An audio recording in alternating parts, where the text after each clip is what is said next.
The Ducal Palace, Italian Palazzo Ducale, is a Renaissance building in the Italian city of Urbino in the Marche, one of the most important monuments in Italy. It is listed as UNESCO World Heritage Site since 1998.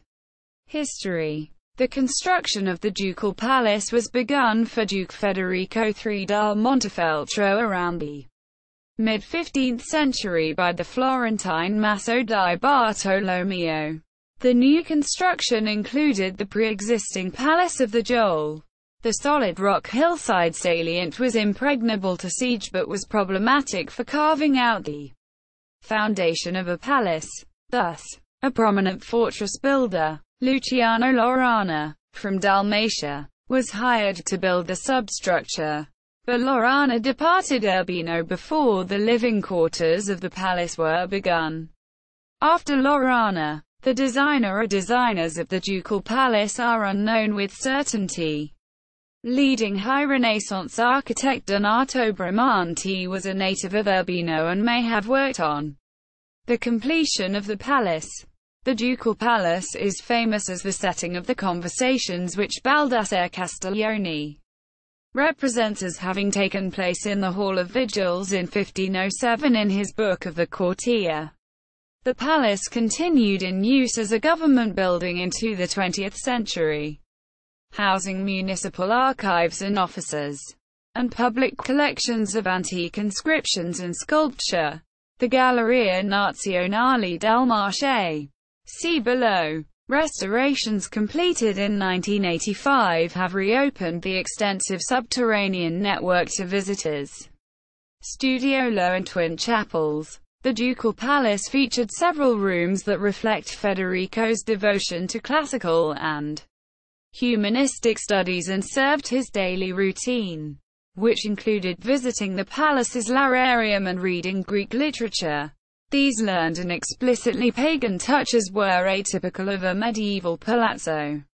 Studiolo. A central element in this plan is the studiolo, a small study or cabinet for contemplation.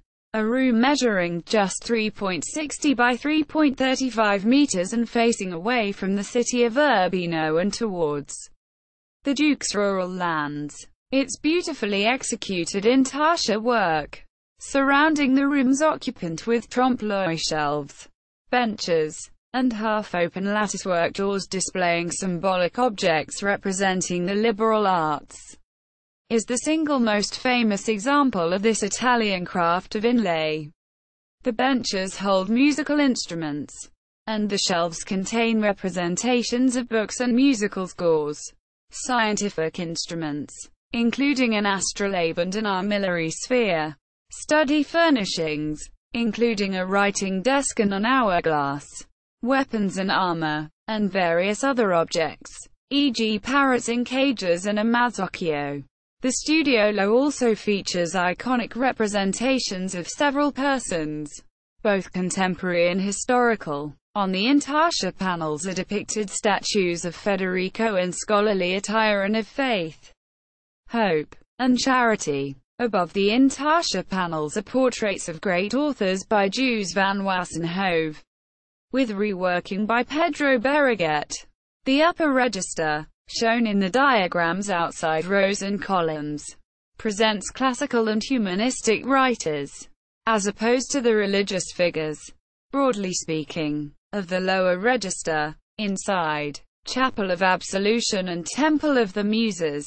Downstairs from the studiolo are a twinned pair of chapels, one Christian and one pagan. The vestibule leading to them emphasizes their complementarity with this inscribed elegiac couplet.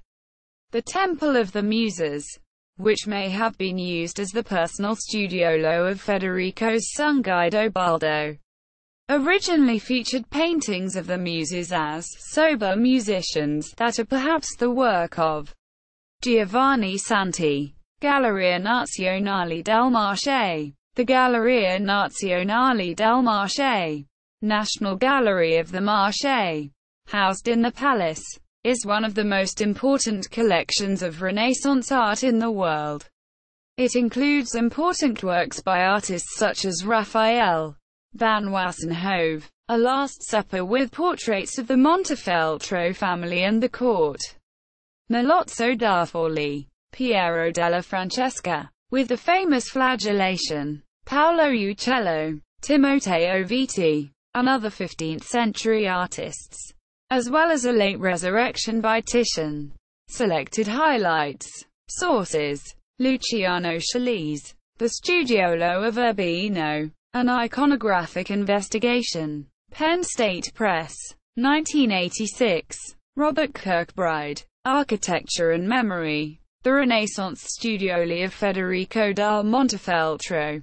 Columbia University Press.